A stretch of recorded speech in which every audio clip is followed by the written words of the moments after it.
Imagine if a tiny chocolate chip hit your car windscreen and the glass immediately shattered into pieces. This is a picture of one of the windows of the International Space Station after a collision with a micrometer-wide paint chip. That's 10,000 times smaller than a chocolate chip.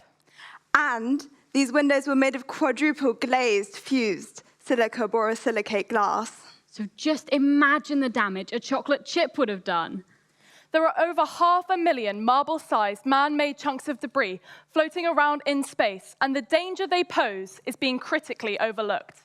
They can wreak havoc due to the incredibly high speeds at which they are traveling. Almost 10 times faster than a bullet. This is exacerbated by a phenomenon known as Kessler syndrome, in which one collision causes many smaller pieces of debris to be produced, which then go on to collide with further infrastructure, creating an exponential spiral.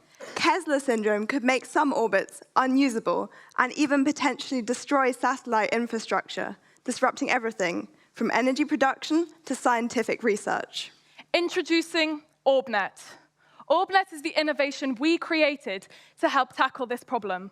OrbNet targets the unmet needs for solutions to small space debris. In brief, OrbNet is a nested netting system through which orbital junk is guided. It consists of a series of square nets which stretch and absorb the kinetic energy of the debris until it's been slowed down, stopped, and can be stored in our collection chamber. All of this is happening within a drone, hosting several sensor systems for accurate and precise interception, guidance, and avoidance. Another aspect of OrbNet is that we recycle rather than deorbit and destroy the debris we collect. So, Katerina, why do we collect the debris? Well, this solves two key sustainability issues. Firstly, much of the debris we want to collect are rare earth metals, finite resources that, frankly, we're running out of quickly. Secondly, launching new stuff into space is incredibly energy intensive and one of the biggest costs in the aerospace industry.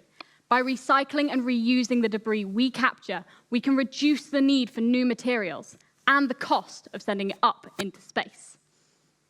What you have just heard was an abbreviated version of the pitch we made this time last year as part of the Conrad Challenge Finals. We presented to a panel of industry experts at the Johnson Space Center, Houston, Texas. We'd spent the previous months working on our innovation OrbNet as an entry to this leading international STEM and innovation competition. So what did this involve? Well, we created our idea from scratch, delving into some exciting areas of material science, physics, and space. And we are extremely proud to announce we have recently got our patent pending on our invention in the UK. We had the help of our wonderful teachers. However, fundamentally, we had to be self-motivated to meet our many deadlines, reach out to experts in the field for guidance, and test our idea. While developing our subject-specific knowledge, we learned so many other important lessons. It was hard work and could feel overwhelming and insurmountable at times. For example, when we realized hours before a deadline, we had to rework a submission. It was a crunch, but in the end, we got the job done. Another sticking point was when our calculations revealed we'd need an infeasible number of nets. Going back to the drawing board with our material choices, we realized we could fix this by using a different temper of aluminium. We had to take a step back, be resilient, and rethink things. But through this, we learned how obstacles can be valuable in helping us build resilience, adaptability, and in this case, propel an idea forwards.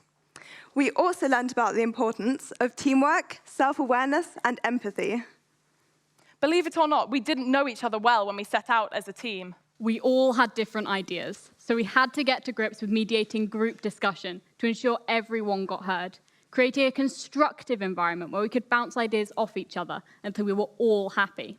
We learned to work cohesively as a team, within which it was best to acknowledge our differences and share our work so that we played to our strengths. The constant debate and discussion among our teammates as equals allowed us to respectfully challenge each other's ideas and sharpen both our problem-solving and analytical thinking skills. None of us started off as aerospace experts. Despite this, we steered the direction of the project, came up with the ideas, and did all the research and calculations. We came to understand complex scientific concepts and ultimately created a successful project from scratch. That kind of responsibility served to increase our self-confidence and our belief in our ability to take on new things. But one of the most crucial things we learned was the importance of passion. Because we were doing something we loved doing, it was never hard to find the motivation to research the minutiae of the project, like digging into how the tensile yield strength and elongation of different aluminium alloys varied with temperature.